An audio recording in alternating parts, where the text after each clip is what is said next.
Hey everyone, I'm here today with this cool toned look here today. It's going to be a get ready with me with the voiceover. I recently just picked up the Sultry Palette. I kind of went back and forth whether or not I was going to get this. Sephora has, some random sales going on with 20% off. And so I was like, well, with 20% off, I think I will give it a go, see if I like it. And, I have quite a few Anastasia palettes. I've sold quite a few that I purchased in the past. And I don't know. I swatched it in the store and I was like, oh, okay, I think I might like this. And I literally have been obsessed with it. I've done this exact look like 3 days in a row. And I just really like it. Since I've gone blonde, I really am enjoying cooler toned looks. And so I did this last couple days and loved it. So I thought I would do it again today and show you guys how I got this look. So I got a lot of questions on Instagram when I posted a photo, I think, on my Instagram stories. It's just a very easy, cool toned, kind of taupey silver look.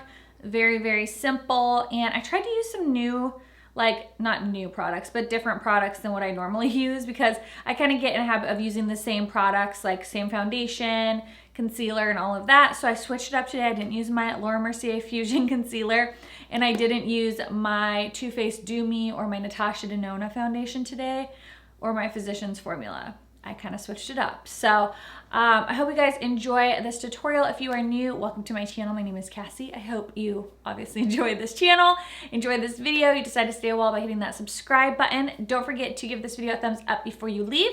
And let's just get into the tutorial.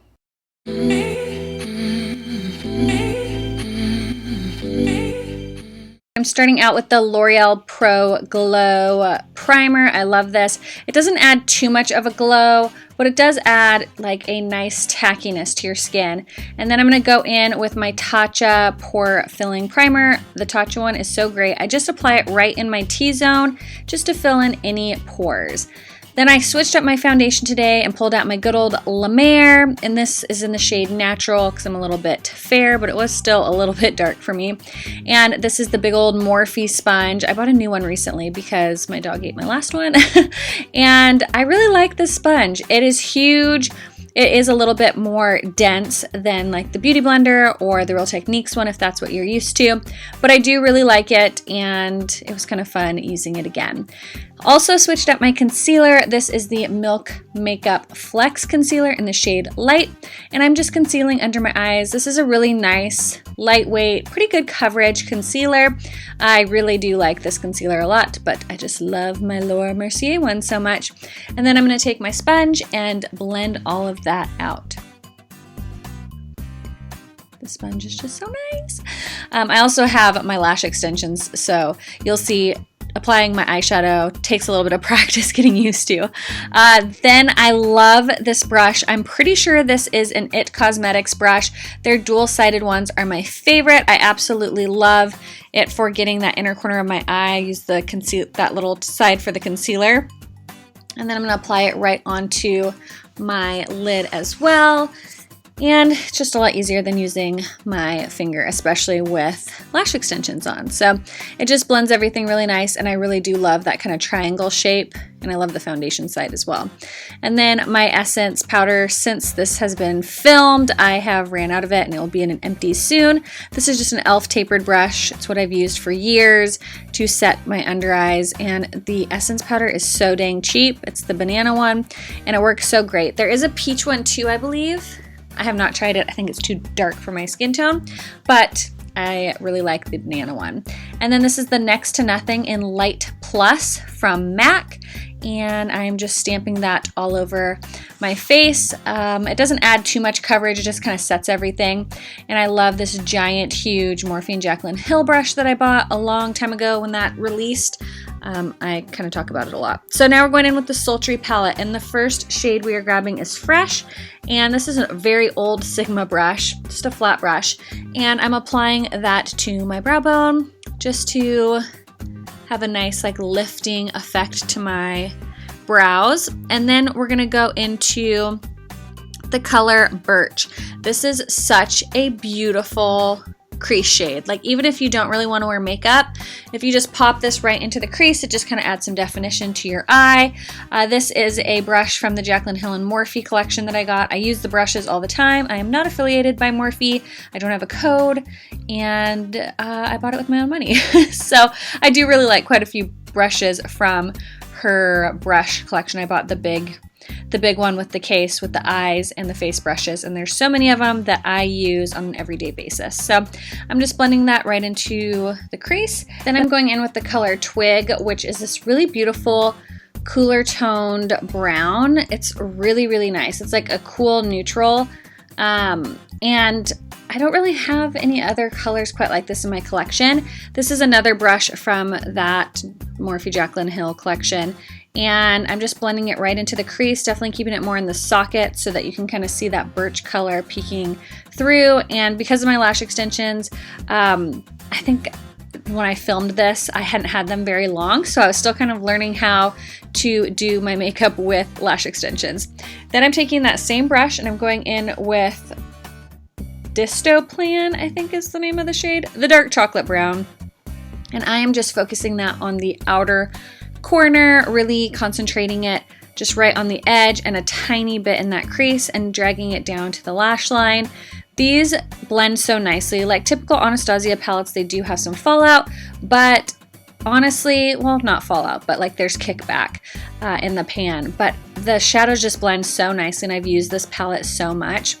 And right there, I was just kind of blending with that original brush and the birch color, and then taking a smaller brush and taking that Dystoplan color, I'm smudging that on the lower lash line just to smoke it out. Then I'm going to take the color Cyborg, which is like one of my favorite colors in this palette, and I am using a little bit of Fix Plus and a MAC, is this a 242, I think, a flat panel brush, and I am applying this to the lid. It is the most beautiful taupey silver. I didn't really wear these colors very often when I had red hair, but now that I've gone blonde, I've just been obsessed, and this would look really pretty if you put the diamond dust from Stila on it. It'd be so pretty. Then I'm taking the color Slate, which is just a very gray colored shadow, and I'm just lightly popping that in between Cyborg and the dark brown just to kind of have it fade, and I really liked the way that that looked. And then again, just going back in and blending. There's really no additional product. I'm just kind of making sure everything looks nice and blended. And this eyeshadow look I have worn so much. I posted an Instagram picture yesterday and a ton of people were asking what I was wearing, and this is the exact eye look. Then I took a little bit of Fix Plus and this like flat definer brush and the color Noir, which is just a really nice black, and I will just stamp that right on the lash line. And I love the way that it looks. It kind of just makes your lash line look really nice and full. And then I'm going to take the Pure Nude Essence highlighter, again, super cheap, and I'm just popping this right into my inner corner. I use this as an inner corner highlight all the time. I'm also going to use it as my highlight on my cheekbones. This is the Cover FX Sunkissed Contour Bronzer, and another Jaclyn Hill Morphe brush. This one's like one of my favorites in the collection, and I'm just bronzing up the skin. I'll do a little bit of contouring. If you are fair skinned, the color Sunkissed is amazing. I'm almost gone with it. I'm almost done with it. It is almost gone, and I love it because the tone of it is really nice. It's not too orange. It's also not too gray. So you can kind of do that bronzed contoured look. You can use it to contour your nose if you are a similar skin tone to me. And then I'm going to have to link down below what blush this is. It's a Charlotte Tilbury blush. I believe it is, I can't even remember. I'll link it down below. And then going in with that Essence highlighter. It's so pretty. This highlighter is so amazing. They have a few different shades now, but I like just the original one. It is my all-time favorite. And it just gives such a beautiful, you know, semi-blinding highlight. You can use a little Fix Plus and it'd definitely make it far more blinding. And then this is a Makeup Geek brush, and I'm going in with that Cover FX bronzer just to contour my nose, slim it down a little bit, and then blending out any harsh lines. And then I'm going with my favorite lip liner of all time, the Nudist, and it's from Sephora. It's inexpensive and it's amazing. The picture I posted on Instagram yesterday, a lot of people were asking my lip combination. This may actually have been my lip combination I was wearing and not the Buxom Taupe It Off, although I wear that a lot. But the nudist, and then I'm going in with Really Me from MAC, and then a little bit of MAC's Cream Cup, and it gives you the perfect cool tone, nudie pink look. I just love this combination. I've been wearing it a ton, so this very well could be what I was wearing in that picture as well. Hope you guys enjoyed. Alright, so that is it for the finished look. I hope you guys enjoyed. Don't forget to subscribe before you leave, and I'll see you guys in the next one. Bye!